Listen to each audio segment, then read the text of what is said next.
Now we're going to be writing the equations from the graph. So let's take a look at number 1. Now you can see the quartic. You can see there's a bounce right here. And you can see that it's hitting the x-axis right there at -1, at 0, and at 2. So let's use that to put that all together. We're going to say x plus 1, because remember inside the parentheses is backwards. I just like to put the x in front. I think it looks nice. And then x minus 2. The last step is I have to count for the bounce, so that gets a squared right there. And remember, you have to put the y equals. All right, let's try another one. Beautiful, beautiful graph here. We can see this is a cubic hitting 3 times very nicely. So it's going to have the spots of -1, -2, and -3. So that means x plus 1, x plus 2, and x plus 3 are the factors. And we just say y equals there. Go ahead and try. Let's see, here's example 2. Pause the video. Perfect. Your answer should be y equals -x times x plus 1 squared times x minus 2. Here's another example for you. Try that one real quick. Your answer should be -x plus 1 times x plus 2 times x plus 3. You'll notice these were both just reflections over the x-axis. All right, we're going to add a little more specificness to it now that we're going to have a data point. So first thing, I'm going to go ahead and figure out what's going on with the graph. 1, I've got 2 spots here. Okay, x equals -2, it's hitting 0, x equals 0. So I'm going to start with that I'll have x times x plus 2. I'm also going to notice that it's a cubic going down, so it's negative. And then I'm going to find my a value, okay? So you put y equals, and you have your a, that's the stretch factor we're looking for. Then we're going to plug in our points. So -3 equals -a times 1 plus 2. Oh my, what did I forget over here? Forgot that bounce. Put a squared right there. That'll take care of that, because I wasn't up to a cubic. I was only at a second degree. So -3 times -a, and then 1 and 3. So -3a equals, oh, sorry, that squared is difficult today.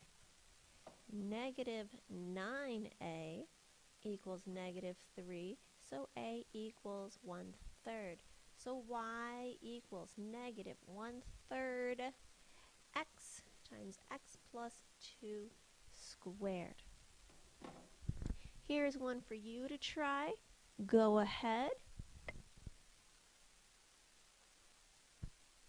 This one turns out to be y equals 1/4 times x plus 5 times x plus 3 squared times x minus 1.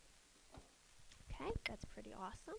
Now we're going to take a look at all the different things that can happen with graphs. So let me just slide this just a little bit. See if we can get everything in here. Close. So rational functions, and you can take a minute to write this down. We're going to have holes that appear when there's a common factor in both the numerator and denominator. Vertical asymptotes that appear when the denominator is equal to 0. Horizontal, you're looking for what the highest power of the numerator and denominator are doing. If they are the same, then you're going to divide and pull its coefficient.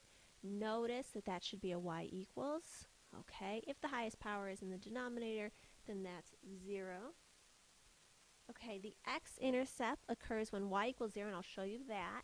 And the y-intercept occurs when x equals 0. The slant asymptote we're going to go over more in class. That's when you take the highest power in the numerator and use synthetic division to find that equation. So take a minute, write all this down. You can pause the video.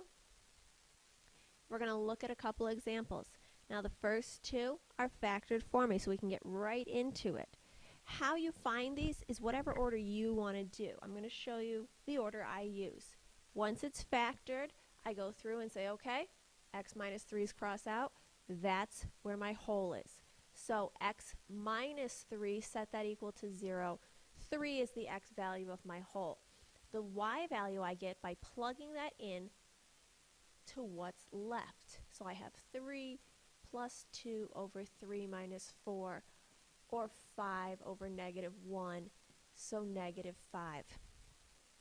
The vertical asymptotes are my next move. That takes what's left in the denominator and sets it equal to 0, and so I have x equals 4. Make sure you have that x equals. If it's not there, you just wrote a number, not a line. The horizontal asymptote, now that's looking at those. It was x squared over x squared. When we cross out the whole, it's x over x. So still x over x reduces to y equals 1. So then I have the x-intercept and the y-intercept. And these are stressful for people, but let's try to de-stress it. So if it's an x-intercept, it's hitting the x, that means the y is 0. So I set my numerator equal to 0, and I'll get negative 2. My y-intercept, I'm going to go through. That means x is 0. So I plug 0 in everywhere that's left over, and I get negative 1/2. For the sketch of this, and again, you've got the calculator right there with you. Feel free to use it as you're learning these. Horizontal asymptote of y equals 1. Vertical asymptote of x equals 4 over here. Then x-intercept of negative 2, 0. Y-intercept of 0, negative 1/2. Okay. Then 3, negative 5. We're over there. So we're going to go through, give this a nice sketch. 3, negative 5. I never plotted, just talked about it. So there we go. There's part, and you'll know from other work that the rest of it would show up right there. Okay, let's do the next one. First thing, identify the whole. So the whole is going to be negative 7, and then I plug negative 7 in for everything left over. So negative 9 over negative 2, or 4.5. Easy peasy. Okay, vertical asymptote. What's left in the denominator? Horizontal asymptote. We are looking at what's going on here. It's still x over x, so that's y equals 1. X-intercept, we're going to go, here we go, y is 0, and I solve that numerator, and I get 2. And then the y-intercept, that's where I'm plugging in for x, so I have negative 2 over 5. Little sketch here. Let's see. Bing, bing, bing, bing, bing, bing, bing. And then over here, x equals negative 5. Bing, bing, bing, bing, bing. 2, 0. 0, negative 2/5. Negative 7 4/5. This is negative 5, negative 7 4/5 up here somewhere. So we can see this part comes over here, and then we're going to go through the hole over there. Okay, so here is a gorgeous one for you to try. Go ahead and try that one. Pause the video. All right, a little too much fun here, but watch the magic board come over and show you the answers. Oh my goodness, so amazing. There they are, okay? Check yours, make sure you did an awesome job. Let's try one more where there's more going on. Now I gave you the present at the end here, so you can see what it looks like. We have to factor this one. Oh no. So we're going to go ahead and we're going to factor.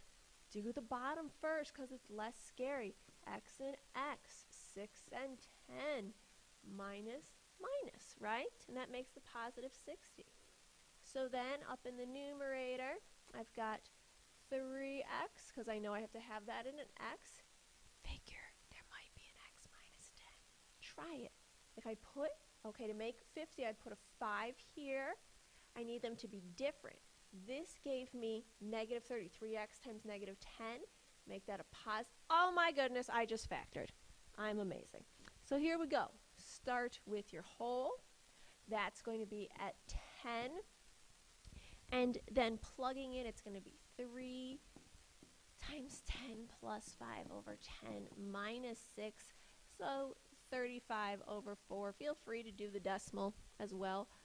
Okay, vertical asymptote is what's left over in the denominator, so x equals 6.